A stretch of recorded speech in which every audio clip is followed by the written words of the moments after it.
Shit. It's Cuzzo. Shout to all my niggas locked down, we gon' get it right. Let's get it. This for real niggas, never rat, hold a block down. G-War Chronicles for all my niggas locked down. This for real niggas, got knocked holding the fam down. G-War Chronicles for all my mans locked down. This for real niggas, never rat, hold a block down. G-War Chronicles for all my niggas locked down. This for real niggas, got knocked holding the fam down. G-War Chronicles for all my mans locked down. Welcome to another episode of G-War Chronicles. It's your CEO and host, E. Pesos. And like I said, man, as y'all see, the numbers is climbing up. We're doing our thing. It's episode 28, 29 or something like that. We kind of racked up right now. Big shout to, you know what I'm saying? Big shout to Mike's on the boards. We're doing our thing. Absolutely. I always tell you I get excited about my episodes. And this interview, you know, y'all always see me in G-War shit, but this particular day I have my cousin on my shirt. My cousin Poise, rest in peace to my cousin Poise. And he's the glue between me and this man, right? Before I even introduce him, I want to give him his flowers. When my cousin introduced me to him many years ago, I remember pulling my cousin to the side saying, I like him, yo. You know what I'm saying? Because I watch my family, my younger family, you know what I'm saying? Because I know how grimy niggas is, and I'm an elder and I can see certain things that they can't, so I would always, you know what I'm saying? And if I see something I don't like, I call it. If I see something I do like, I'll call it. You know what I'm saying? They're always like, yo, I fucks with bro. You know what I mean? And he always spoke highly of you. Always spoke highly of you. All the family events you was there, so you already know the shit. You know how my family fucks with you. Man.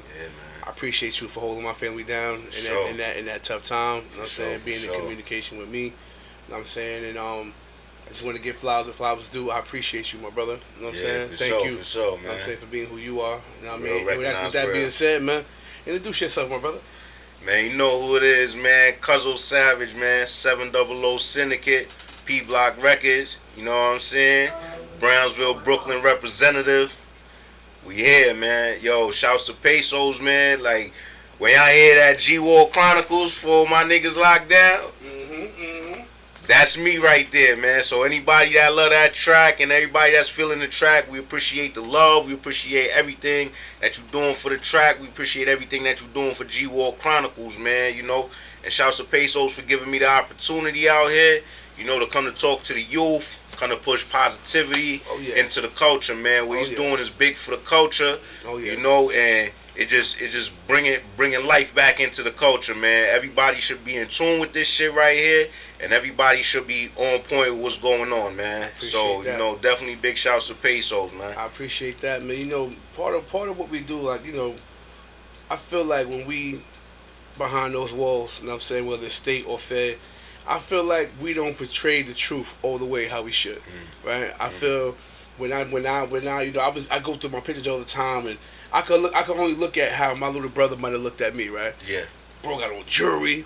He got on Constructs. He got on Air Force Ones. This nigga like, oh, he got on this nigga got Cartier specs. For sure. You know what I'm saying? He come see me. You know what I mean? Nigga in shape. Nigga swole. I'm tatted. He like, yo, bro, like he. You know what I'm saying? But I'm not telling him, yo, bro, I ain't get no mail yesterday. And I was sad about that. Yeah. You know what I'm saying? Like, Yeah. Mail call coming. At last name don't get called a couple days, couple weeks. I know when that. You start noticing the change in family and friends, and you know what I'm saying? Shit get a little real. Shit get a little different. You know what I'm saying? And, you know, that be the shit that they need to hear. You know what I'm saying? Because they chasing something to get in, and niggas is dying to get out.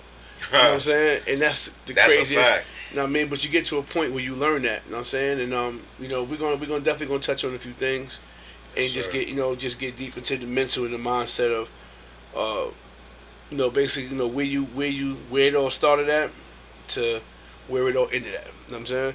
So with that being said, let's take it back, man. Tell me about young Cuzzo Savage, man. Born and raised where? Man, born and raised, man. Brownsville, Brooklyn, man. Pistol Block, man. Brownsville, Bristol Street. You feel what I'm saying? Like, we was all around though, man. We was, you know, Linden sides, you know, Hegeman sides, Lot sides, you know, East New York, Canarsie, you know what I'm saying? East Flatbush, 90, stand up, man. You already know, like, I got people all around, you know? Say that. So, just coming up, man, like, it was rough to a point, but we had great times also. You know what I mean? Like, yo, it was like around, I want to say around 13, 14, jumped off the porch.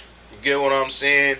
Got out there, you know, around 15, 16. That's when like shit started really getting serious. Like we really knew what this was about. You know what I mean? We started hustling. You know, we had bros around that, you know, that was younger than us, and they was looking up to us and things like that. But at the same time, even though we was still young like that, we knew that they can't go on the road that we on. Right. You know, just because, you know, we doing this and that, you know, sometimes they say, yo, listen to the message, but don't follow the messenger. But that's a hard thing to do. You know what I'm saying?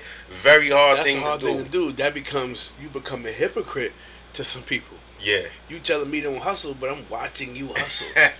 You telling me don't gangbang, but I see that flag hanging out your pocket. Like, what are you? And you look good doing it. Yeah. So, what the fuck you want me to do? Not do this? So man. that's hard, bro. That's a hard thing. It's definitely hard, man. But, you know, like, I'm thankful, though, that a lot of my bros, they looked at that and they listened to the message. You know what I mean? Because we got homeboys that's in IT. We got homeboys that ain't never touched no jail. You know, they doing their thing. They got families. And, they, you know, I be on the block and they be like, yo, Cuzzo, man, just thank you from even back in the day, man. Like, we all grown now, but thank you from back in the day, from when we was younger. You telling me, don't get into this, man. You know, I'm watching your struggle. I'm watching what you doing.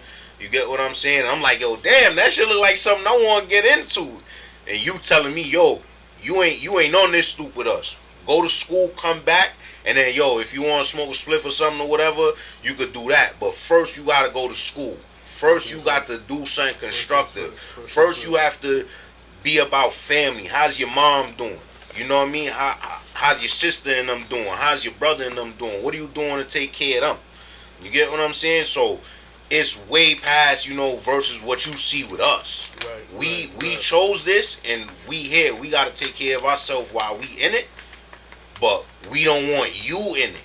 You get what I'm saying? So that's how it was. And a lot of my bros, like, they took to that, and we got a lot of my other bros that really didn't take to that. Right. You know, and, you know, of course, you know, they dealt with the consequences like I dealt with the consequences. You know, I did 2 years up north. You know, thank God that was all I did, you know, for everything that I did do. Right. You get what I'm saying? And I got, you know, my little bros locked right now, man, Free KB. Okay. You get what I'm saying? You know, he got a whole bunch of time, but, you know, appeal's definitely on the way. And, you know, he's another dude, too, that, like, he always been on the right path. I just feel like people, places, and things happen to him.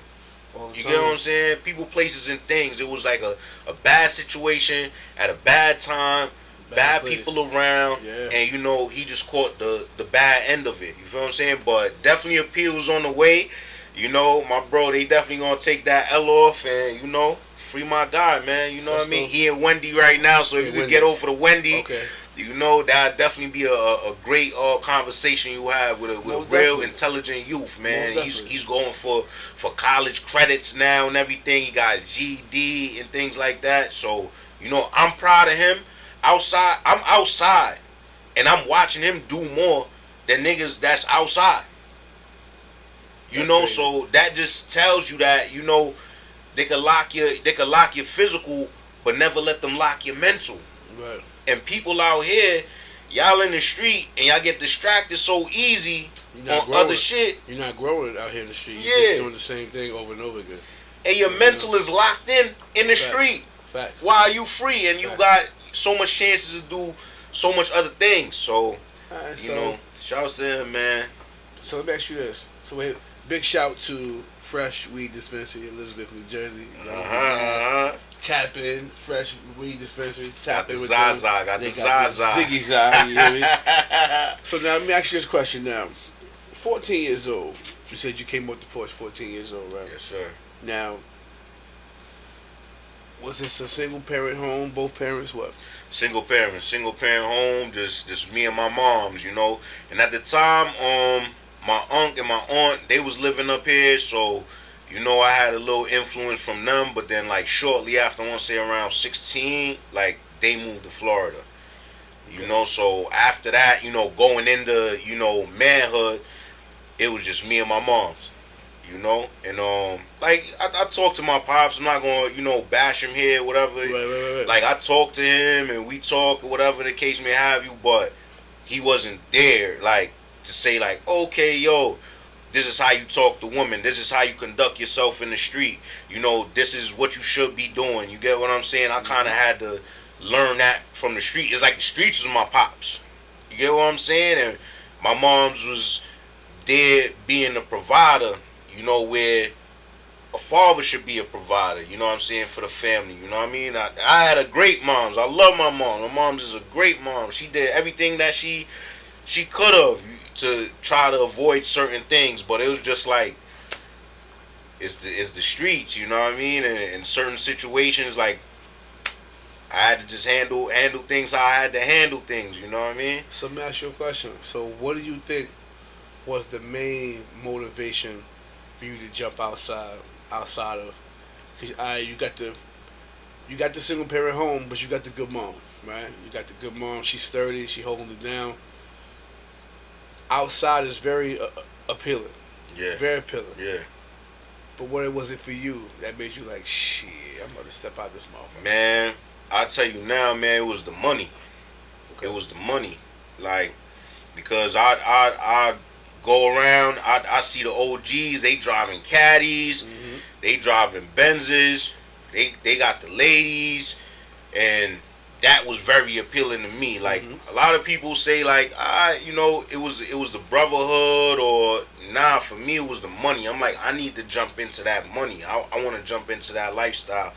You get what I'm saying? So, and you know, rest in peace on one of my big OGs, man, from the Ville, OG Diddy Bop, man. Like, he was like one of the main ones. Like, he had the caddy, he had the fronts, the fur, you know what I mean? All that like, paid in full shit. Always had, yeah, all paid in full, like, for real in Brownsville, you know what I mean? And like, that right there, I was like, nah, man, like, I want to get into that. You know, I want that money, I want that notoriety, I want all of that. You get what I'm saying? Like, I already had homeboys that, you know, that we was a brotherhood with, so it really wasn't so much looking for like a whole bunch of brothers. And me, I'm a person, like, I do my shit on my lonely. Like, you get what I'm saying? Like, if I'm going down, I don't want no cold D's, man. Like, cause that could always go left. It can always go left. You know, if I'm there by myself or whatever, me, my lawyer,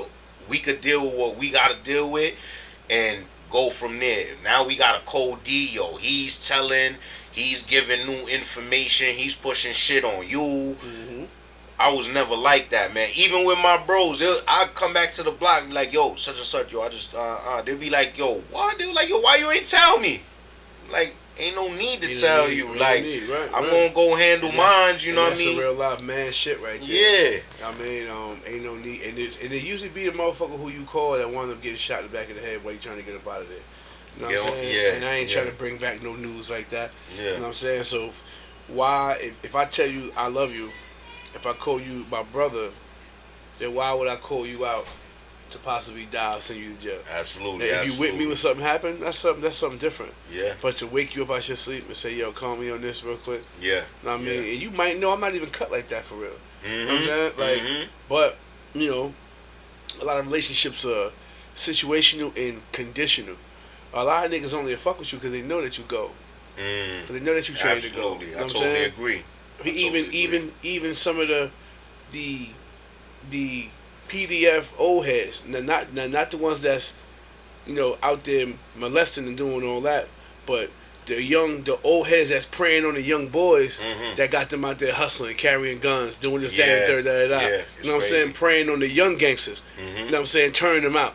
Yeah. You know what I'm saying? It ain't always just a older man turning a young lady out. Yeah. You got older men turning young niggas out to these streets. Absolutely. You know what I'm saying? Showing you shit that you got no business seeing. You know what I'm saying? Passing you bud, passing you drink. Yeah. You know what I'm saying? Showing you shit to the point where now you doing this 11, 12 years old. 13, 14 years old. Right. You know how to load a motherfucking 40 up. You know what I'm saying? Yeah. So, a lot of it be And we be thinking that it's okay and it's cool because we see the glitz in the glam, but really to put a nail on it, these niggas had no pocket, they out of pocket even being around us. Yeah, absolutely. Even being around us. Absolutely, man. You know what I'm saying? Like now, agree. if you look at it now, if you had a 15-year-old son and he in the car with a 23-year-old, what the fuck you doing with my son, yo? Yeah. That's What two you doing? different things y'all doing. Like, you know, your age bracket is doing something totally different from what this young kid is supposed to be doing.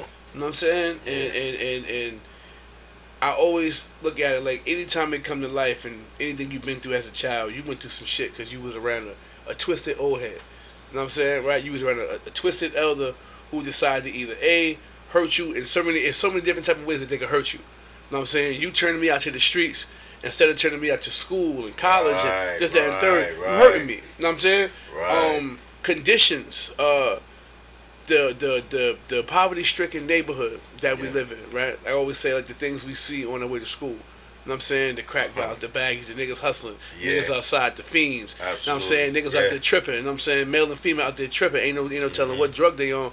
But to a young man, it's either super, super ill or super, super, yo, I want to see what's up with this shit. Yeah. You know what I'm saying? Because in the middle of that is our attention driven to appease women. You know what I'm saying? To appease the streets. 85% of the shit a nigga do while he dress, how he do his hair, get his hair cut, why he wear the shit he wear, is to impress a woman. Absolutely You know right. what I'm We were just talking about this the other day, man. Because let's be clear, at one point in age, the women wanted street niggas. You know what I'm saying? You didn't want the nigga going to the army. You didn't want the nigga going to, you know what I'm saying, play volleyball. You didn't want him. Quote unquote square. The quote unquote square. You didn't want him. These quote unquote squares now make $140,000 a year. They chilling. They own 5 houses. Yeah. Meanwhile, the nigga you wanted on his 8th bed, coming home, can't get it together. Like, you know what I'm saying? And you wonder why your life is in shambles. The choices that we make. You know what I'm saying? So, absolutely, like, people, places, and things. You know what I'm saying? It all go back to that. So now, from the age 14 when you came outside, what was the run and time frame until you got handcuffs put on you for the first time? Man, my run was 4 or 5 years. 4 or 5 years, man. We was locking shit down, man. Like, shouts out to my bro, Young Snoop. You get what I'm saying? Like, you could ask around, man. You could ask. Like, our block was like McDonald's drive-through for shit. Okay. You get what I'm saying? Like, it was like, for the instance over there? It was like, yo, back in the day, it was like, yo, it was like $7.25 an hour, $8 an hour. You see him on the table? No, they in the drawer. I put them in the drawer. I hear you. Yeah, so it was like $7.25, $8 an hour type shit like that. You know, for Young money. You know, for going to work.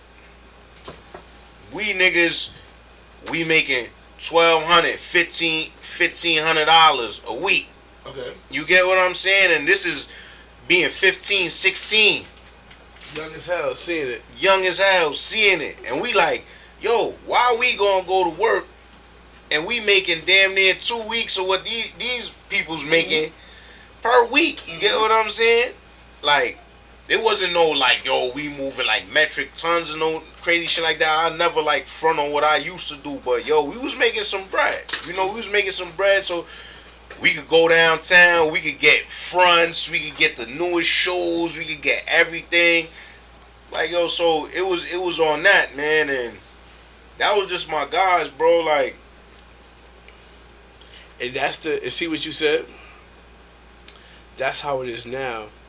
With these jobs they try to give you, coming home from jail, you in a halfway house, you making $400 a week, child support taking $185 of that, right? You left with $275. You know what I'm saying? $275, and you automatically saying to yourself, I'm about to go ahead and flip this shit. Yeah. You know what I'm saying? Automatically. Temptation, man. So boom. So you made it to the age 18 before your hands got wrapped in the cuffs. Yeah. And that was the 2-year bid. No. All right, so that first bid right there, well, it wasn't a bid, basically. You know, I bailed out on that, and I got probation on that. Get what I'm saying? So, it was, criminal possession of a weapon, whatever the case may have. You feel what I'm saying? They had basically got a search warrant or whatever the case. They caught me on the street with a set amount of drugs, you know, and then the judge okayed the warrant. They went in, pushed the spot, found that. You get what I'm saying? So I end up copping out to that. You get what I'm saying? And I got 5 years probation for that. You know what I mean? With a paid lawyer. Okay. With a paid lawyer. You know what I mean? That cost me 5 bands right there, man, for the paid lawyer. It probably costs like 10 now, man. It's like 2009. Yeah. Times change. Yesterday's price ain't today's price. Yeah. You know, Fat Joe said it. Yeah. So basically, yeah. So I got probation on that, and then I didn't learn my lesson. I came back out. I still had band. Was they strict on this parole? Or was they? Oh, I want to say here and there, like they would do the visits and shit like that, but we all know like there's ways around that. So I would know certain times of the month where they pulling up, so I know, all right, I'll be in the crib. Like certain times they'll be like, oh, just come to the window, because my window was facing the street. They were like, oh, come to the window, make sure we see you. They were like, all right. They'll drive away. I'll come right back outside. You get what I'm saying? So I did almost a year probation on there, and then probation did a search warrant on my mom's crib and found another joint. You get what I'm saying? And the crazy thing is about that is usually at that time I ain't have nothing in there. You get what I'm saying? Like, my bros will have a little something, whatever the case may have, you know, just in case anything go down. Something happened like 3 days before. Okay. And I was like, nah, I need that. You get what I'm saying? And long story short, that situation ain't go too crazy or whatever, but I was like, yo, let me just keep that around. And then that happened. Now, what sent them back in there? It was like a probation search warrant. Just on some probation shit. Yeah, like, yo, you know, like, oh, you on probation, they be like, oh, we can search your shit anytime. Right. It's like, oh, we gonna search your shit today. Oh, shit. And it was like 3 days from the incident. You know what I'm saying? A lot of people, like, it might have been a connection, but through my paperwork, I see no connection. I ain't see no blanked out, redacted statements or nothing like that. It was just due to the search warrant that they could have did on probation. So then that happened. I caught the second one, get what I'm saying? And yeah, bro, then after that there was like, yo, 2 to 4. Then my lawyer was like, I had to pay lawyer at the time now, because, you know, the funds was low. You get what I'm saying? I was only out a year, you know, like, and I'm taking care of other things I gotta take care of. And you're like, yo, let's come back to court, see what they doing. And say, yo, 1.5 to 3. I'm like, yo, signed that paper right there. ASAP. And I said, yo, I'm taking it. Because even my mom, she was like, yo, I'll bail you out, I get something. I was like, Ma, listen, I already know that I'm about to do some time. Don't waste your money. I'm like, I got a little, I showed, yo, it's so crazy. I showed him my little stash spot. And I'm like, yo, go in there. And it was like a couple bands left. And I'm like, use that just to get me what I need. If you need anything, take out of there until that shit dry up. Until it dry up. You know what I mean? Like, and she was like, nah, I'll get you out. I'll do it again more. I'm like, nah, I know I'm just going to deal with my consequences this time. You know what I mean? First time we did it. And at that time, you know, I just took accountability on what happened. You know what I mean? I didn't want to be a stress on nobody. I was already a stress. You know, it came down to the point where she'll be in the neighborhood, she'll see the boys and call me. And be like, yo, they out here and I know they're looking for you. And I'm like, one time she did that. She called me. She was like, yo, they out here. They in a white van. They looking for you. As I'm on the phone with her, they pulling up in the white van. I hang my phone down, put it in my pocket. They hop out on me. So it got even to that. And during my bid and like just during, you know, life, I'm like, yo, why am I putting my loved one through this, man? Even the homeboys on the block, man, like, you know, that I have to show them what to do. You know, like they don't got no father figures like me for real. You know, and they looking up to me like, yo, what should I do? Should I get into this? Should I get into that? You know what I mean? Like young minds and things like that. Right. And I'm like, yo, without that guidance, they could go left. They go left. You know, I need to be there to, yo, bro, go to school. Yo, do this. Yo, TSA opening up. Yo, go do that. You ain't got no felonies. You feel what I'm saying? Yo, you like computers? Yo, get into IT. You get what that's something that's always gonna be going. You get what I'm saying? Right. Even if not that, you know what I mean? Yo, go into construction. You like physical work? Go into construction, man. Something. This is something that's gonna take care of you, take care of your family. This street shit don't come with no 401ks. This shit don't come with no retirement benefits and none of that. This shit don't come with no health care, none of that shit. You might have enough money to take care of all of that, but when shit hits the fan and now you ain't got nothing, you really ain't got nothing. You really have nothing. You really ain't got nothing. So let's go back. So you went to the island. Went to the island. Went to the island. So now let me ask you, how old was you when you went to the island? Island first time I was 18. 18. 18. Now, that was the first time, man. Now we all know the rumors, the stuff you hear about the island. Yeah. The songs, you won't be smiling on Rikers Island, right? We heard all that stuff. Was any of that stuff going through your mind when you was on that bus on your way to the island? Hell yeah, man. From the time like I got cuffed, I already know like you gotta be on savage mode to survive this shit. Get what I'm saying? Like that should have changed you into somebody. Explain savage mode. Basically, it's like, how could I say, like, you got to be on survival mode. You got to be on some, if a nigga say some shit, this, that, and the third, you can't show no signs of weakness. Like, when they say all call-outs are mandatory. All call-outs mandatory, like, yo, bro, yo, come meet me over here, yo, we we got a disagreement. We gonna handle it like men. But, yeah, all of that was going through my head, man. You feel what I'm saying? Like, and I'm like, yo, it's time to get out. It's time to, cause I got to go home, just how I came in here. Right. You know what I'm saying? But at the same time, you can't lose yourself. You gotta keep your same integrity that you had. You gotta keep that same respect. You know, that same discipline that you had.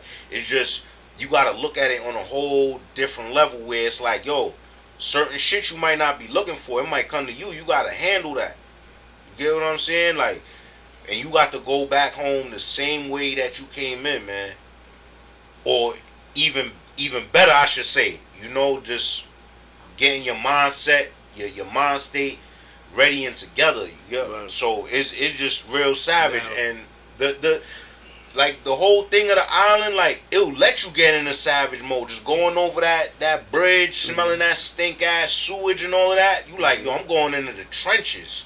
So it's like, yo, I'm going to have to get it in. There's no question. See, the reason why I asked you to explain savage mode is because a lot of people don't understand how you can go from, and this might not even be who you are as an individual. I'm not even no aggressive guy like that. I don't want no smoke. Right. I don't be trying to fight, no shit like that. Mm-hmm. But you know, walking inside this place, I got to be somebody other than who I am. Yes, sir. Right? To survive in here.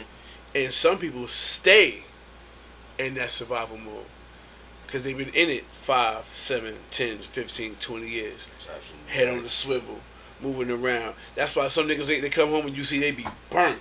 Yeah. Toast. I've seen it. He hasn't came out of the mode. The survival mode. The game hasn't ended for him. It's still going. You know what I'm saying? Mm-hmm. He's so warped and institutionalized that, nigga, the mall is the yard, and I'm looking. I'm like this, niggas. You know what I'm saying? Like, you see niggas like, I definitely. You know what I'm saying? Niggas really be twisted, and like when you see these little shows, 24 hours in, I despise these shows because it's not. It's making prison so popular. It's making it so cool. Oh my god, I want to watch it. I want to see what's up with guys in jail. Like, first and foremost, this shit ain't no motherfucking joke. At all. Okay? as well as I've had guests on here that told you some real life stories. You know what I'm saying? There's other people who won't never tell their stories because some traumatic things have happened to them. Right. You know what I'm saying? Right. It's some people that really went through some real live shit while they was doing. Yeah. Nigga, 30 days can turn to 30 years. Yeah. You know what I'm saying? You fighting a dude and he hit his head on the locker. Mm-hmm. You caught a body. That's it. Now you in the penitentiary. Yeah. Not a low, not a medium. You in the max. You going in the max. Max You in the A. max. Max A. Know what I'm saying? You might be solitary for 5 years. Mm-hmm. Just you. Yeah. Become one with yourself and your thoughts. You know what I'm saying? Like it shit is really like it really happened. Like I've seen guys get taken advantage of next level. Mm-hmm. You know what I'm saying? Like whoa, like yo, this really happened in the Fed. Like whoa. Yeah. You think you just read about and hear about stuff like that. Yeah, You don't really think it's real life. that's real life. It's real life. That real life happening. Like yo, it's real life. he worked, homie. Yo, like what? Oh my Yeah. god, he did that. Oh my god, like It's it is some burnt out old heads in there for life.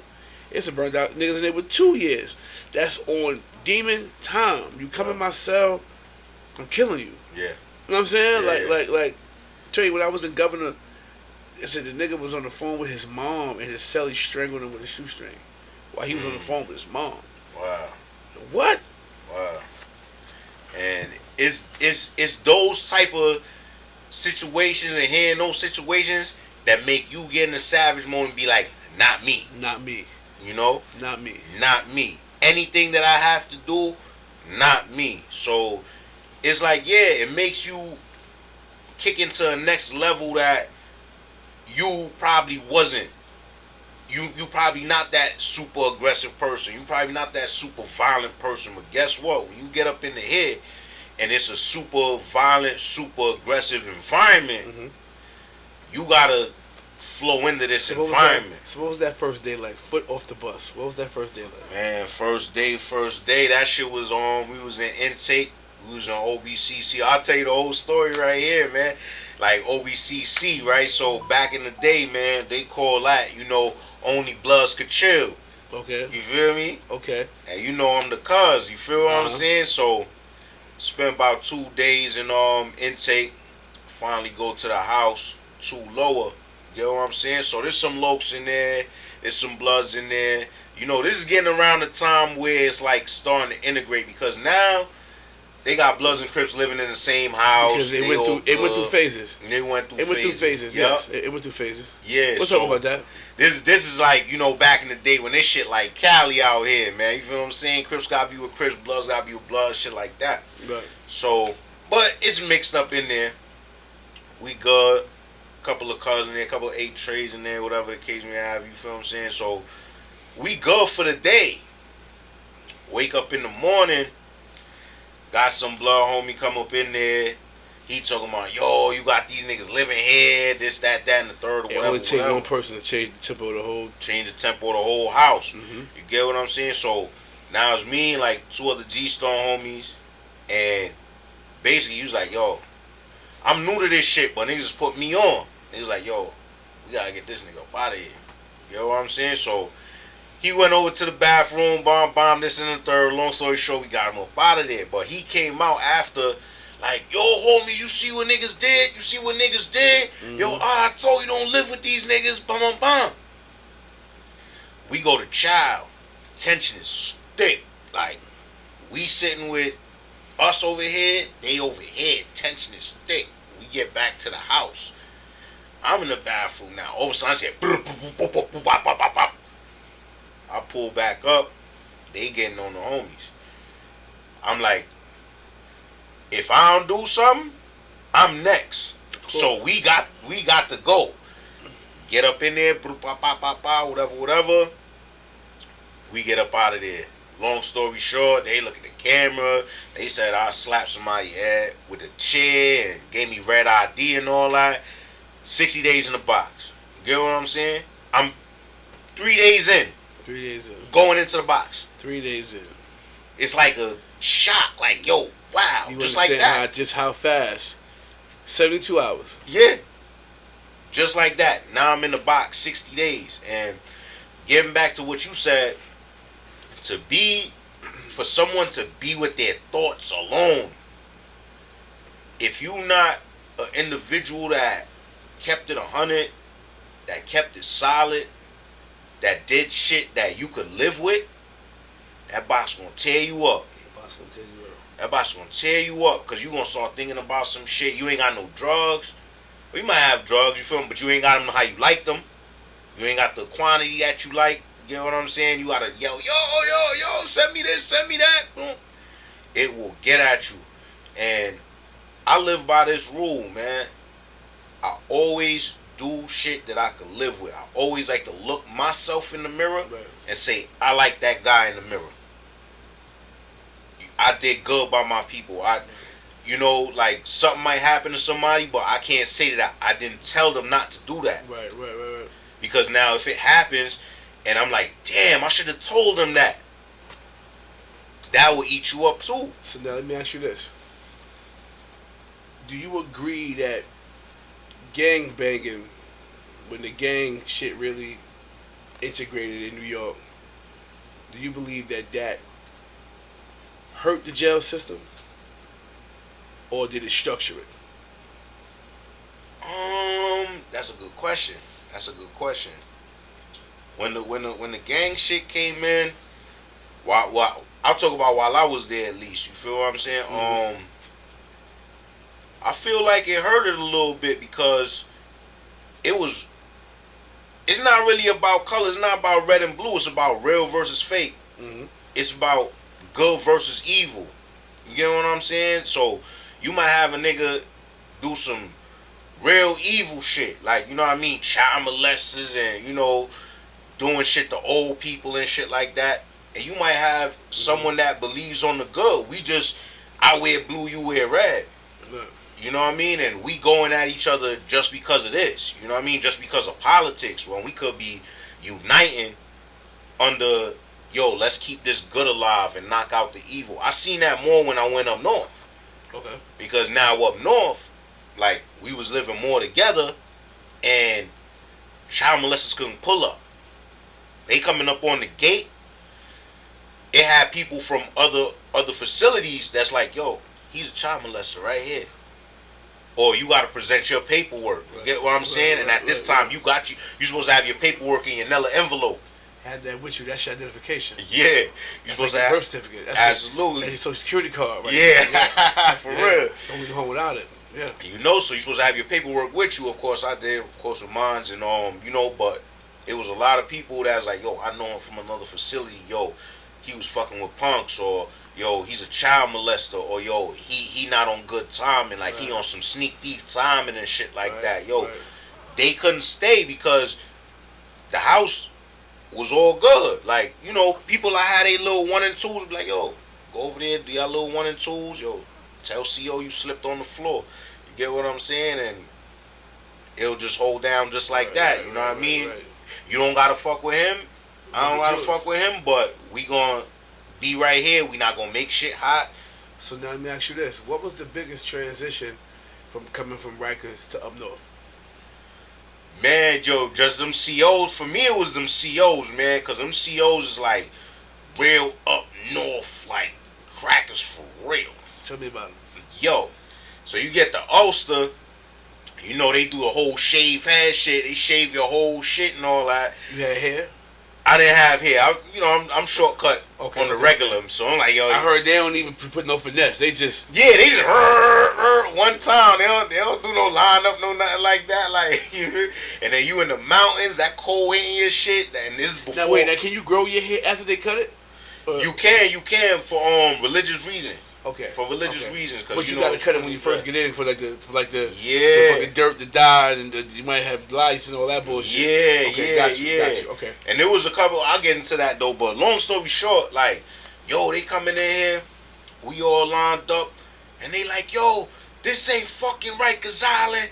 Yo, this is up north, and yo, you wanna put out a grievance on me? Guess what? My sergeant is the fucking captain.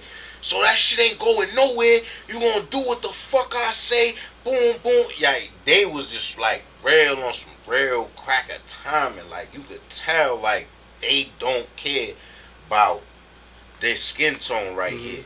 Did that scare you at all? It concerned me. It didn't scare me. It just like I gotta look at this. I'm like, yo, that's how they moving. Alright, so I just have to move around that. You get what I'm saying? I just have to learn their behaviors. You get what I'm saying? Like, shit, I believe in God, man. I'm only scared of what God gonna tell me when I'm gone. You know what I'm saying? Like, and but yeah, it just concerned me. Like, yo, bro, that's how they getting on. Like, cause we seen a couple of brothers lose their life up there to the hands of them. Right. You know, so it's just like, yo, that's how they going on. I just interviewed somebody from Eastern Correctional. My man Todd Perkins. Big shout to Todd Perkins, the homie Todd. And he was telling me that what happened to Robert Brooks. That shit happened. Yeah, Robert Brooks. He said, bro, that shit happened on the regular, bro. Yeah. He said, that's regular shit, bro. Like, absolutely it is. That's some regular shit. And the fact that you just was like, bro, that's everyday. Like, that's absolutely different, bro. So I'll tell you a story with the whole shaving hair thing, right? Okay. So it had a roster in there that was in the group that was had a couple of rosters, man. But like it was like 3 of them. You know what I'm saying? But they had the hair and everything, because not every roster have the hair. Right. It was like 3 of them. Like 2 of them shaved their hair. One of them, he wasn't going for that. He like, I'm not shaving my hair. This is religious, Rastafari. That's how it's going down. Right. Yo, they grabbed them, flipped them out of there so crazy. You know what I'm saying? You just boom, bop, boom, boom, boom, keys jingling and all this shit. You know they put in work on them. Next thing we hear, he in the box 30 days, refusing a direct order. So you get put in the box just for little simple shit like that. And is it true? 2 in the morning, you might come in there and get tightened up. Yeah, if you one of them inmates, like, you know, you giving trouble and you are problematic, yeah. Whether it's by other inmates or whether it's by the police, because now they got the cubicles, they got, you know, where it's like a flat and you just in a cubicle, so they could just easily just, whether it's inmate or police, they could just pull up in there, tighten you up, whatever the case may have you. But when you in the cell, like you in a max or whatever, you in the cell, yeah, they will crack that gate. They will crack that gate. They'll come up in there, 2, 3 deep, pop, boop, pop, pop. Wake up in the morning. All right, I'll tell you a story where I was in the box. Okay. It was a problematic inmate in the box, and they went up in there. I was in 2 Southwest. You know what I'm saying? On the island. That's the box. You know, OBCC. Okay. And they went up in there.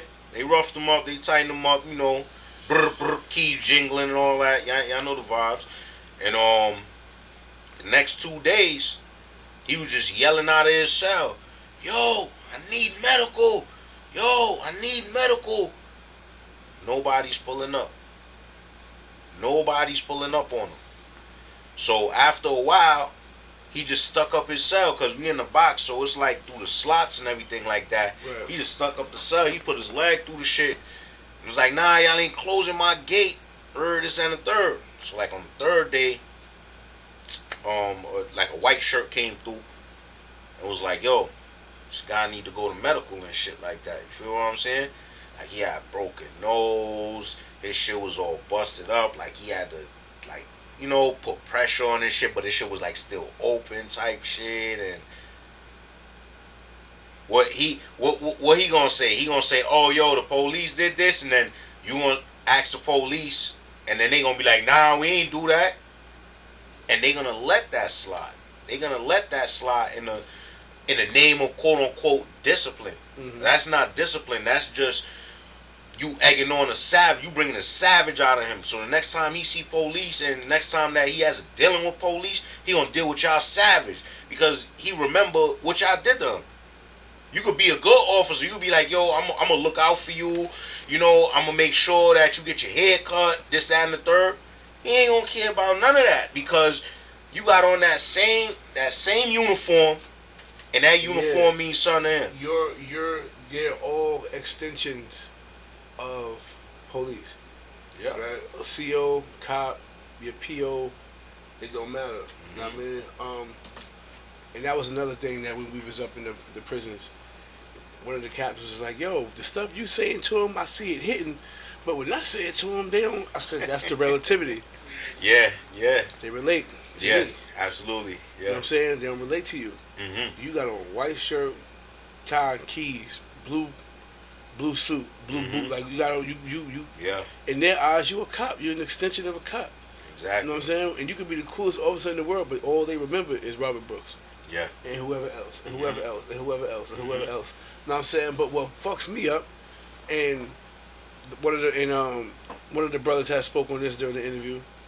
Actually, Todd spoke on it during the interview. He was like, the way we're so savage towards each other, but when they come, they sticks and they abuse, we lay down on the ground and just let it happen. But when it's us against us, nigga, you lay down on the ground, I'm gonna put a motherfucking figure 4 leg drop on your ass. Like, you know what I'm saying? Yeah. Like why are we so, when it comes to them in the prison system, why do you think that there's no, like, you know what I'm saying? Like Yeah. I feel like dudes, whether they say it or not, they scared of the consequences if they fuck with the police, because they know, I'm gonna be in the box for 3 years. For certain niggas not. They like, yo, I'm banging out with police, whatever the case may have. Like, I seen a video in Kazaki where it was like they was pulling dude out the cell, and they pat him down. He just turned around, hang on the police, and he said he did that for Robert Brooks. You know what I'm saying? He didn't care about the consequences. He knew probably before he even did that yo, I'm probably gonna catch a new charge. I'm gonna be in the box for like 5-6 years. I'm gonna be legendary. But I'm gonna be legendary. I'm gonna stand for something. You get what I'm saying? And that was his motive to do that. But when a lot of things go on and the boys come and they, lay down and this, that, and the third, they be scared of the consequences. That's what I feel. You know what I'm saying? Like, all right, I don't want to go to the box because I'm getting mad weed in general population right now. I got the flow with that. Or I could get on the phone whenever I want to. Or, I got things running right here. I could make some bets and get some money and this and the third. When you get in the box, you can still do that, but it's hella restricted. Very, very, very restricted. So it's like probably the fear of restriction, right, I feel. Right, you still need that access. Yeah. Right. All right. So now, what was getting you through that 2 years? Was it music? Was it writing music? Definitely. Was it working out? Like, Definitely. what was the soundtrack to your bid, for one? Like, what music was you listening to? Yeah. And what was getting you through? Man, it was definitely music, man. Like, when I got up there and, I got my whip, that's what we call our radio. I got my whip. I'm like, I got to get tapes ASAP. I got to get tapes, man. It was DMX. And what year was this? This was 2010. Okay. DMX, Locks, just dancehall, Vibes Cartel, Movado. Who else I could really say that was really like going on that time? Listen to some Jay, definitely Nas. Like, I'm a huge Nas fan. And just a lot of those things, man, just listening to them, and like, Illmatic, man, it was written, and then the Locks is just like, when I go out to work out, like, I need that lock, felony nigga, bro, I'm like 70 nigga, we picking up the pig weights, getting crazy, you know what I'm saying, shit like that. I don't think they realize what music can do. Like, I'm saying, one of the jails I went to, we ain't had no music. And I got a petition together from the whole jail, and they got us like some satellites to put on these 5 CD players, and I put 5 rap CDs in one, 5 R&B, 5 country music, 5 Spanish, all different genres, and you can listen to it through like the signal and shit. You know what I'm saying? And the warden was like, "Yo, you're right. The tension calmed down here." Yeah. I said, "Yo, people want music, bro." Yeah, like, how you got music? Yo, but I ain't gonna hold you. I was able to tap in to a lot of the alternative country and pop music, and I found a liking for that music. It's the same lyrics, different tone. Them rock and roll niggas be killing. Them rock and roll niggas be killing their wives. They be shooting up shit, but they say it. So I shot her in the head. You be like, what the fuck? Like it go right past you. He ain't saying it how we said.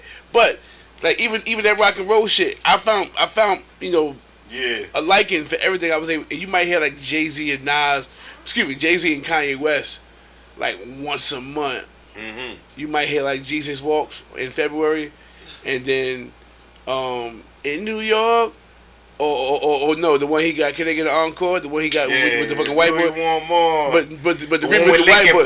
One with Linkin Park. You might hear that one. That shit is fire. Like every other week. That mix. That's you hear that every other week, and then you gonna hear the Kanye West every other month. Like that was all we had until I got up there. Fuck you talking about? We can't get no tunes up here. Yeah. And they gotta realize, like, first things first. I'm gonna say this, right? My shorty told me, like, yo, listen to country music. They talking some gangster shit. They are. I'm like, yo, I'm like, for real? And she like, yeah, I listen to them, but they talking it like on a smoother level versus y'all just being out there like, yeah, nigga, I'm telling you. I'm like, wow, man. So yeah, that and music bridges a lot of people. Music bridges a lot of people where it's like, I watched an interview with Conway, and he's like, yo, I'm in Colombia. They don't know English, but they know my tunes. That's huge. They know the rhythm. Pause. They know, Pause. they know the rhythm. They know the everything, and they appreciate the culture. You get what I'm saying? And it's like certain Spanish music, or certain different other genres of music. You would hear it and you'd be like, damn, how nigga play that saxophone like that? Those drums is kicking there.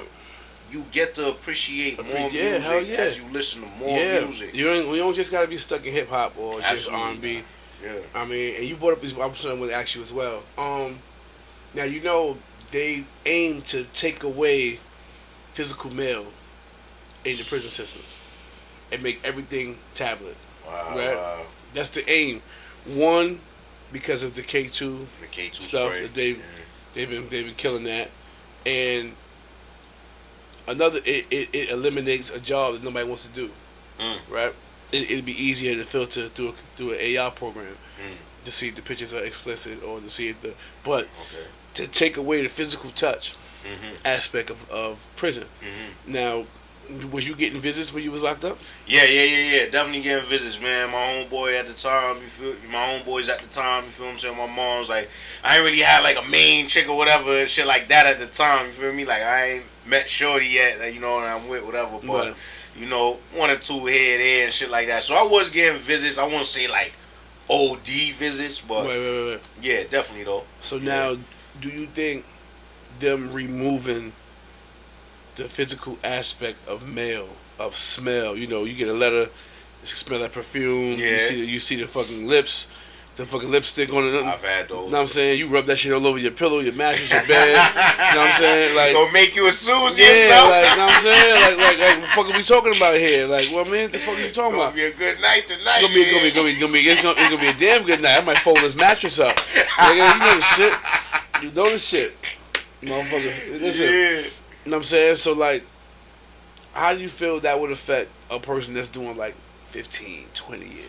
It's already affecting people because what they did now is, as far as my bro is concerned, they stopped outside food. No more packages. No more 35 pounds a month packages. Back when I was there, you get 35 pounds a month from outside. And then you can order from the catalogs. So that's back in the day. Shouts out to my son Tris. Shouts out to my son Chalice, man. You feel what I'm saying? And rest in peace Tiny too. Rest in peace Tiny, man. And we was all getting basically 35 pounds a month. That's how we was in there. We had Sawfish, Callaloo, Aki. We was really chefing up for real. It's that Aki. Aki in the can because it got to be sealed. Right. We getting Aki in the can. We getting Callaloo in the can. Sawfish hermetically sealed. We So do a that's- Caribbean. Alright, so okay, so now, do you feel that's making prison comfortable? It can to a point. Yeah, it can to a point. But at the same time, I feel like it's taken away from people's culture. Right. Because it's certain things like, say you Puerto Rican, say you Caribbean, say you Arab, Indian, whatever the case may have, Chinese. Like, it's just certain things that you eat, you know, that will make you feel like, yo, all right, I get it. I want that. You know what I'm saying? But at the same time, like, do you feel like that is it does. how It prison? does. Do you think prison should be ran like that? You think that should be like? Do you think you should be able to have whatever you want to have in this motherfucker and you know what I'm saying? Like because it's a privilege not just for the real niggas, the pedophiles, the rapists, they get that shit too. You know what I'm saying? So it's like, you know, some crimes have redemption, some don't, right? You can come back from certain things, some things you can't come back from. But this nigga who's a fuck nigga, you know what I'm saying? In this motherfucker, he got packages, he got this, he got that, he got this, he got that. You know what I'm saying? He done bagged the chick off the prison pigeon. He getting visits. Like, you know what I'm saying? Like why? Because he took a shahada and the Muslims gonna protect him. Nothing against my Muslim brothers, but we know how the Muslims conduct and they structure things in prison. It's crazy. Sidebar. They was talking about Jimmy Henchman, right? You been watching the shit with Jimmy Henchman? The shit, they're supposed to have some paperwork on them? Right. Now, it's been paperwork on Jimmy Henchman. You know what I'm saying? About him being an informant and all that shit. But he got on the phone. He was like, man, I've been down 15 years. I ain't never had a fight or nothing in this motherfucker, right? And later on down the interview, what was it? The nigga EOU, whatever his name is, the Harlem legend. Harlem Big shout to him. EOU, Big shout to EOU. I tap in with him all the time. You know, towards the end of the interview, he was like, yeah, you know, he's part of the Muslim community. And I said, what? There you, duh, like, there you have it. Now, in the feds, I've never been in the state, but in the feds, they tell you, when I came through Leavenworth, USP, the first federal jail in the world built, when I came through USP, you know, you come off the bus, you go through intake, it'd be about 30 of y'all going to different units. They tell you, listen, if you're a pedophile, you hot, that mean you told. If you're a pedophile, you hot, take your shahada. Tell you right now, take your shahada. That's words, that's on everybody who I know that's important to me. They tell you straight up, if you hot, if you a pedo, take your shahada. Right? Now, I know firsthand, in the previous jail I was at, in Cumberland, it was a dude from Jersey. I ain't gonna put him out there right now because the paperwork never came down, but he's supposed to have been fucked up from another spot. As soon as he get there, he fall in with the Muslims. You know what I'm saying? Well, boom, we get ready to burn down on him. Like he know the game. You know what I'm saying? We get ready to burn down on him. The E-man like, E-man, let me talk to you. Yo, I know y'all feel the way about that man, but I can't let y'all do that. And he telling me this with 2 niggas standing behind him and 4 niggas over there and 6 niggas over there. And I'm like, what the fuck? And I'm like, hold on. Y'all know he ain't right? I know, but the blood of a Muslim is sacred. You know what I'm saying? And this is no disrespect to their community at all, but this is how it is. You know what I'm saying? If I'm lying, I'm flying. Anybody got anything to challenge me on it? You know what I'm saying? This is what it is. This is what it was in the prisons I was in. You know what I'm saying? And it was just like, yo, like, y'all know what's up. Like, Y'all got they got to filter that out, because I'll tell you right now, like my brethren Chalice, you get what I'm saying? He Haile Selassie Chapel, that is state sanctioned. That is he is an elder for that everything, and he put everybody on. You get what I'm saying? That was Caribbean, that deal with the roster traditions. He put us on, and here's what he's figuring out is happening now in the state. A lot of people in gangs, whether it's Blood, Crip, Folk, they're getting into the roster situation so they can use that to do the little shit that they doing in jail. So they be like, oh, okay, yo, I'm going to start bringing K2 papers, whatever the case may have, you the services so you could get them. Shit like that. And he was like, I got to get Chaplin because I think I told you like he's trying to get Chaplin in one of these jails. I think he was trying to get in Auburn, but from when he was in Auburn, because he did 17, like from when he was in Auburn, like he had a little issue, you know what I'm saying, with the superintendent and all of that, and they was like, nah, you can't do that here, basically. You know how they do. But long story short, they using it as a umbrella to try to do some different shit. And they trying to, okay, now I'm roster this, roster that. Nah, we not bringing together our religion. Y'all using it for something else. Right. And it's not supposed to be that. That's the same thing I would say with the Muslims, man. Like, just because y'all got numbers don't mean everybody's solid, man. Right. You gonna stand with 100 sheep or 10 wolves? I'd rather the 10 wolves, man. 10 wolves. Yeah. I'd rather the 10 wolves because, the 100 sheep might do something to us, but at the end of the day, we still gonna be wolves. And then one wolf catch one sheep. Right. So now, when you think of prison, what comes to mind when you think of prison? Prison, man. Yo. Them COs, man. So that's your. Yeah, them that's COs. your thing, man. I watched somebody, like, he was going home within like 2 weeks, and it was just like a misunderstanding. Like, we was going to chow, and they was on the line, they asking for IDs, like on the random.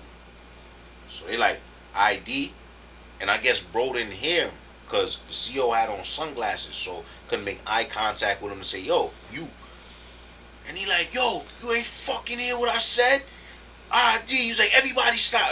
Everybody stops the movement. He pulls a pin. Now on the compound, like, you see like 2 vans pull up. About like 5 COs in each van. So it's like 12 COs out there. And that's when they hit the deuces. Yeah. Pull a pin, okay. Now they did. He's like, yo, get on the wall. Gets on the wall, search the dude down, this and the third. For no reason. Like, do that leg shit, bam, put him down. Start coming in, knee to the neck, all this shit. See the little cheap shots they giving them. Handcuff him. Next week and a half, we hear bros in Hudson County back in the courts. He got a new charge, assault on a correctional officer. They gave him 2 to 4 for that. He was supposed to go home in 2 weeks.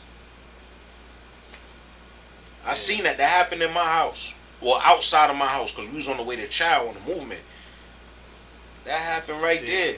So what's one of the craziest things you seen when you was out there? Shit, besides the riot we had in Tuloa, shit, man. Yeah, that was a hell of a one right there, man. That was on the island. But up top, Either or, up top, yeah. right? Either or. Well, this is one of my favorites because bro was a real humble dude, and he was trying to get away from this situation, but the situation kind of just pulled up on him. Niggas is outside, you know, you got the TVs outside, whatever the case may have, you feel what I'm saying? Spanish nigga, he was Patia and shit, you know what I mean? Or Trinitario and shit. Yes. You feel what I'm saying? L3 Boo and all of them, right? So, he was supposed to go home like in 2 weeks. It always happen when you short. So, he wanted to watch something on the TV. Other Harlem nigga ain't want to watch nothing on the TV. Like, he like, y'all want to watch something different. Always be like that. Always be like that. That damn TV. Yeah. TV or basketball? TV or basketball, right? And guess what happened? Good thing you said that because the TVs was right off to the side of the basketball courts. Come on. They put it right next to each other. They put it right next to each Come on, other, they know bro. the shit. They know. They know, bro. Come Good on. thing you said that. TV and basketball, bro. You know, so he goes over there like he want to watch something. Harlem nigga like, yo, bro, you know I run shit too. This, that, and the third, bro. Nah, I got the remote. We watching what I want to watch. Nigga turn to Sesame Street and walk out. Yeah. A nigga, hey, yo, I seen a nigga grab the TV. Yeah. Y'all bitch ass niggas think it's a joke. And he was one of my mans too. I wasn't worried about the nigga. Nigga turned that shit to Sesame Street. I'm going here to take a nap. When I come out, that shit better be on motherfucking Sesame Street. I go to 700. I'm like, bro, what's up with you, man? Fuck these niggas, man. He had 1,048 months. Yeah, 1,000. I think that's like 79 years. So like that. Yeah. You know what I'm saying? Natural life, man. And it was like, man, fuck these niggas. I live here. This is my house. Yeah. They passing through. Yeah. I want to watch Sesame Street. I said, bro, you want some bullshit.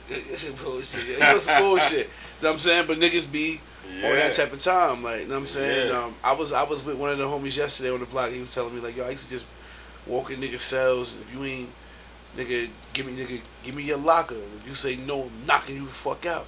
We gonna fight all day here until you give me all your shit.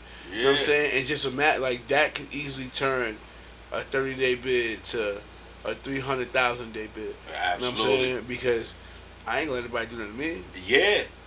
And that's what we were saying earlier. If you do it once, it's gonna keep coming. Like you gonna come here every day now.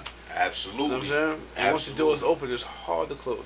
It's rather we gonna shake it and we both up out of here, or we gonna shake it down low and you gonna respect what I got going on. Or I'm gonna try to cut you or throw hot water on you or things that way. Lock in the sock. These are all the things I've seen just from lost fights.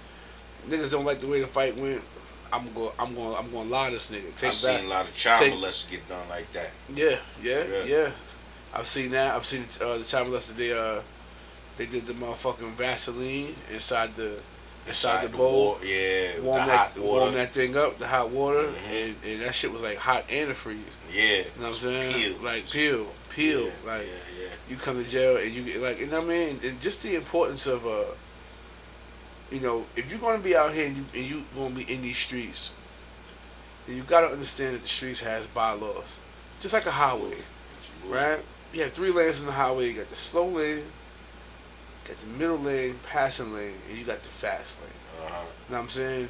You can't try to live in the fast lane, but have shoulder rules. You know what I'm saying? Shoulder morals. It don't work like that. You know what I'm saying? And the worst thing you can do is do a crime and then tell on your friends or tell on somebody else that got nothing to do with you at all.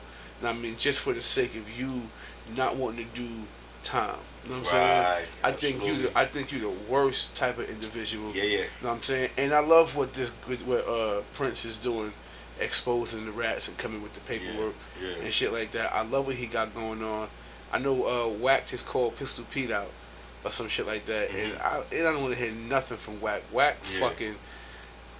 You roll with 6ix9ine, nigga. Like, know what I'm saying? I don't hear nothing. All of them. You know what I'm saying? With nothing you gotta say, nigga. You bugging, like, nigga. Big shout to Pete, big shout to Pistol Pete. Motherfucking BX Tone. You know what I'm saying? Man. Big shout to Andre Norm and everybody. He always been reputable, man. From everything I heard. Let a nigga like Wack 100. Which nigga, you roll with you're a rat harborer. You're actually worse than a rat. Yeah, you doing business with. You're a rat harborer. I don't want no rat. I don't want a rat money. I don't want to extort a rat. I don't want to. We reject all business. I don't want your money. I don't care if you say you're gonna pay your rent for 10 years. I don't want you, nigga. Fuck out of here. You know what I'm saying? Even as an artist, nigga asked me on the podcast one day, like, yo, would you do a song with 6ix9ine for $1 million? No. Absolutely not. No. Because certain people, they sold for sale. Our soul ain't for sale. Our image is not for sale. It's for real. You get what I'm saying? Like, just like West Side and Conway and all that. They saying, yo, they beefing in this and the third. West Side just had some shit. He was like, you can't pay me to talk bad on my brothers. Right. If we got something going on, y'all not gonna know. We gonna handle that. That's how it's supposed to be. But you can't pay me. But yo, let me get back to the story though, because we ain't finished that story, right? Talk to me. So boom, Patia nigga, my son Lex, man. Yo, shouts to Lex. If you see that, man, shout to Lex, man. You a real humble nigga. Like, you feel what I'm saying? Like, he was embracing the crippin'. You feel what I'm saying? This and that third. I ain't really had no problem. Like, I had a little 2 scuffles up there, shit like that. But me, I give respect where respect is at. And if I don't fuck with you, I don't fuck with you. You could stay over there, I could stay over there, and then we could be good and not make this shit hot. But if you gonna pull up on me and this and the third, yo, we gonna make this shit hot. You know what I'm saying? We out of here. That's how we gonna do it. That's it. But long story short, my son Lex, he like, yo, bro. He told the Harlem nigga, after the Harlem nigga told all that shit, he was like, yo, bro, on the early go back, let's go back to the crib. Yo, come see me. That shit go. Right. Nigga like, yeah. He like, yeah, my hands were Harlem nigga talking crazy. He talking fly like Dave Dash and shit. He like, yo, bro, my shit work, nigga. But y'all Puerto Rican niggas don't know this shit, nigga. Yo, be watching what I want to watch on the TV. Nigga, I'm running this TV from now. I'm like, yo, this nigga just got to the jail like 2 weeks ago. You on that type of time? You in what army, nigga? You know what I'm saying? He got like 2 niggas with him, but he's like, yo, you in what army, bro? He turned up. Long story short, right? So they all in my house. Both of them in my house, right? So everybody going back in on the early go back.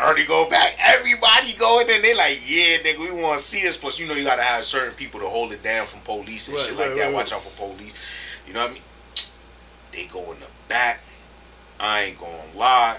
My son Lex hit that nigga with like a 5 to 6 piece. Boop, bop, boop, bop, beep, boop, bop. Pieces of Mac Nuggets. Pieces of Mac Nuggets. Yo, bro hit the floor. Bro got up. Bro like, yo. That's what he said. Yo. His tongue started swelling in his mouth. So he was having problems starting to breathe. Oh. And then he was leaking all over the floor. So shouts to my son Rich. That was another Puerto Rican nigga that we used to. Probably had a blade in his mouth or some shit. Probably something had like that. Probably had that. Yeah. Probably something like that. Popped off on his ass before he got a chance to spit that shit out. Yeah. That happens. I seen that nigga cut his whole gums up and shit. Yup. Yeah, man. So his whole shit, like his tongue started to swell up and shit. Like that nigga, like his airways started to get like blocked a little bit. Like. You feel what I'm saying? But he bleeding all over the floor. Jaw broke, all type of shit, right? Sheesh. So, Lex on some, nigga, I skated off. You feel what I'm saying? Shouts to my son Rich. You feel what I'm saying? That was another Puerto Rican nigga, old head and shit, man. We used to cook with him too, like, cool nigga. Like, you know, one time, like, it was like Thanksgiving time. He seen us cooking. He was like, yo, bro. He was like, if I get a 35, you know what I mean, I could cook with y'all. You like, yeah, we ain't on that. Like, you know what I mean? It's all love, you know what I mean? Your paperwork straight, you know what I mean? You know, you in here for bringing in a whole bunch of niggas' houses and shit, nigga. Like, you know, you ain't no pedophile, no crazy shit like that. You know what I'm saying? Yeah, you can cook with us. You know what I'm saying? He got his share. We all cook together and shit like that. Long story short, Rich came through right quick because he was the porter for the house. Nigga, mop all that up. Boom. While the other niggas is like, yo, we gotta find some way to get this nigga from, like, we gotta find some way, right? So, you see Lex hand because, like, you know, when they say, yo, take your shirt off, see if you got bruises on your fist, shit like that. Right. Lex hit him so flush, nigga had, like, one little cut right here. Like, one little cut. Niggas like, yo, put some Vaseline on that shit right quick, man. That's crazy. You know what I'm saying? Smooth punch. Yeah. So then now, this was a day in the house. So now the vans pull up. You hear the vans from outside, boom, boom, boom, boom, boom. You know they pulling up, cause bro had to go to the hospital. It wasn't no, yo, we just chilling. You gotta go to the hospital. You need medical attention. Yeah. He go to the COs. He all broke up. This, that, and third. They pull up in, beep. Vans pull back up. So we already know the procedure, man. It's gonna be shirts off, hands out. Get what I'm saying? So just like this. Shirts up, hands out. I'm going back to my cubicles, right? I'm going back to my shit. A nigga throws a fucking number 11. He throws a number 11 while the police coming in. It lands right in front of my cubicle. For those that don't know, what is a number 11? Number 11, that's a scalpel. That's a scalpel. You get what I'm saying? That's a scalpel. That's the thing that do the deep cuts. You get what I'm saying? Like, not just the pokey poke. The deep cuts, you know what I'm saying? Okay. He throws a number 11 because he's trying to get rid of this shit because he see boys coming in now. It lands right in front of my shit. I'm like, yo, and I'm watching boys come in. I just grab the shit up. You feel what I'm saying? I'm like, yo, where the fuck I'm about to put this shit before these niggas pull up? I see the heater the heater's in the cut. So I'm like, yo, let me pretend I'm going to my bro spot. Put that shit in between the heater. Okay. Go back to my spot. You feel what I'm saying? They come through, they looking at niggas' hands, they looking at niggas see if they got bruises.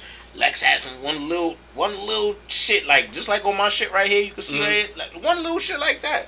So they're not gonna really do nothing over that. Like you could have just been handling something, you just nicked yourself or whatever the case. Boom. That go through. From that day, like so much real niggas have respect for Lex, bro. Cause they like, yo, we know you going home, but you had to handle that. We know that you ain't even want to do that, but you had to handle that like as a man, bro. And we respect you for that. After that, like it was smooth sailing. He went to Queensboro. He went home. That was that. And now let me tell you what happened to the Harlem nigga, right? He goes to Kazagi for medical. Okay. So before he gets back into the medium, because his classification was medium, he goes into Kazagi general population and shit. But not for long though. They was like, yo, he was supposed to go back to medium, but they wanted him there for medical just to make sure he was Gucci. His shit all broke up and all that shit. He goes down to the fucking package room, and he was supposed to get some Air Force Ones. Or some, I think it was Air Force, but they had a shank in them. And they told him, like, you know, the metal shank, they like, yo, you can't get that. And you can't get no shit that say air on it. So he like, yo, word, alright.